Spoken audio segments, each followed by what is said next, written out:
que je veux dire là-dessus, c'est que nous, personnellement, en tant que comité chômeur, on n'est pas du tout surpris des nouvelles mesures que veut prendre Gattaz. Bon, il n'y a pas que le contrôle journalier, il y a aussi, il voudrait qu'on vienne comme une situation au Canada où, par exemple, quand les chômeurs prennent des vacances, parce que, bon, on a le droit aux vacances comme tout travailleur privé d'emploi, il voudrait qu'on ne soit pas rémunéré pendant ce temps-là. C'est-à-dire qu'il faut remettre quand même les choses à leur place parce que ils ont tendance vraiment à bien nous enfumer avec leur histoire de charge sociale. Ils nous parlent toujours de charge sociale. Donc ce qui fait que dans la tête des gens, ça rentre et on pense que, en finalité, les gens qui touchent l'allocation chômage sont des assistés. Mais il faut remettre les choses à leur place, comme je le dis, c'est que ça n'est pas de l'assistanat, puisque nos cotisations sociales, c'est quoi? C'est des cotisations sociales et non des charges, c'est-à-dire que c'est pris quand on travaille sur notre salaire et c'est socialisé pour que le jour où on a un accident de la vie, que ce soit le chômage, la maladie, puis ensuite, quand on prend la retraite, eh bien, on est indemnisé. Bon, tout ça, ils veulent pas en entendre parler. Ils nous parlent de charges et ils disent que les chômeurs sont des assistés. Et tout ça, c'est de l'enfumage, comme on dit. Bon, ce qu'il y a aussi qu'il faut bien voir, c'est que par rapport aux dernières négociations sur l'assurance chômage, le MEDEF a réussi encore à tirer 900 millions sur les droits des chômeurs, dans le sens où on a rallongé par rapport aux gens qui ont plus de 55 ans la longueur d'indemnisation.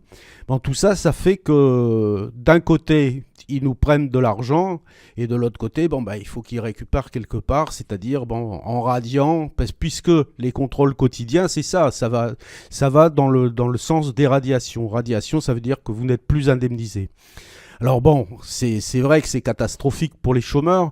Et moi, encore ce matin, par exemple, je voyais, puisque les chômeurs, les privés d'emploi s'adressent à nous pour de temps en temps régler les problèmes qui sont des problèmes de leur quotidien, à savoir les radiations, les trop perçus, les indus, enfin tout ce qui fait que le chômeur est toujours enquiquiné par Pôle emploi qui cherche à radier, cherche à moins payer les chômeurs.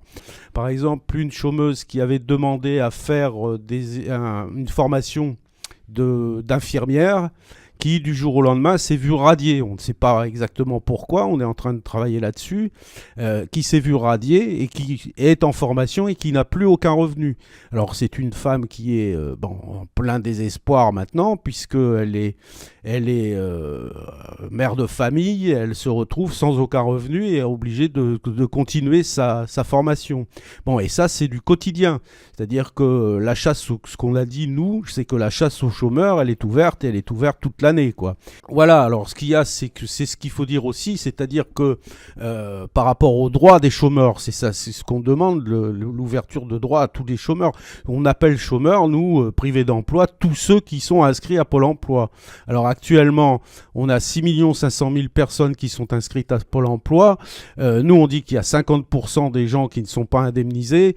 Une dernière enquête, malgré tout faite par le MEDEF, dit qu'il y en aurait 40%. Mais c'est quand même extraordinaire. 40% sur 6 500 000 personnes inscrites à Pôle emploi qui ne soient pas indemnisées. Tout ça, c'est des choses qu'on ne sait pas. Il y a aussi le fait qu'on entretient dans la presse, dans tout ça, le fait que les gens qui sont licenciés sont indemnisés, et on dirait qu'ils sont indemnisés de façon extraordinaire. Mais non, l'indemnisation, c'est 56% de l'ancien salaire. Le rappeler très fortement le 2 décembre, puisque ça sera le premier samedi de décembre, ça sera pour la 15e fois notre manifestation nationale. Le 2 décembre, on va venir avec tous les comités chômeurs locaux de la France entière, les autres associations de chômeurs, et on va une fois de plus redénoncer tout ça.